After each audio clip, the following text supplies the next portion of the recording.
NHS. I believe passionately, with everything I've got, in the public NHS and what it represents.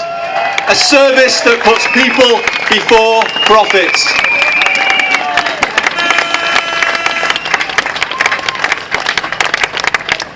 And this is what I'm going to do.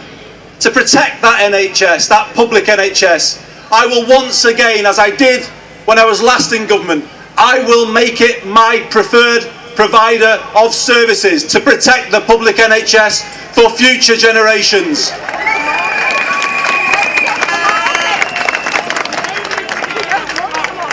And there's more. I will insist on a full exemption for the NHS from the EU-US Trade Treaty TTIP. A full exemption.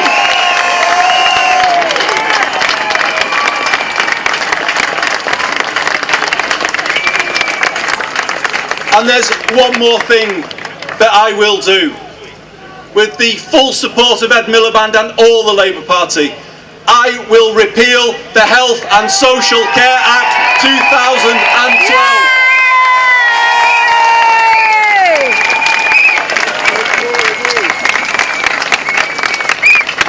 That's what we're going to do.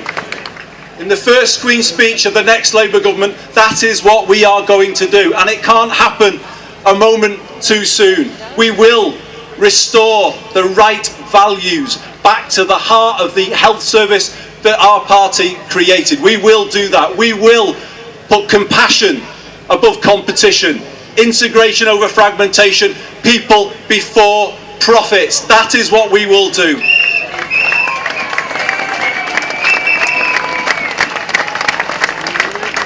And friends, just think about that.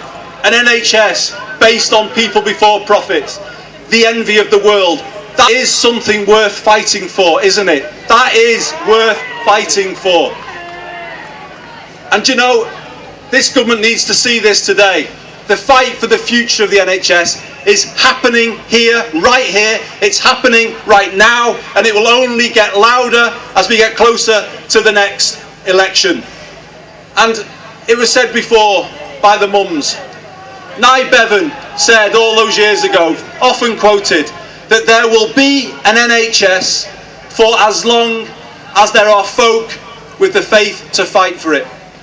Well, let me say this about that.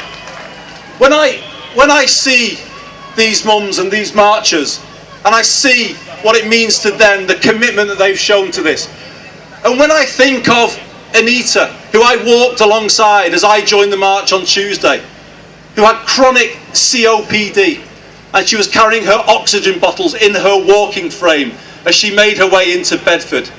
And when I think of the patients and the staff at Pinderfields Hospital in Wakefield who clapped these marchers as they went by, and when I look out today at all of you here in your thousands in central London, when I think of all of those things, I go away from today uplifted by the thought that there will be an NHS forever. Thank you very much for listening.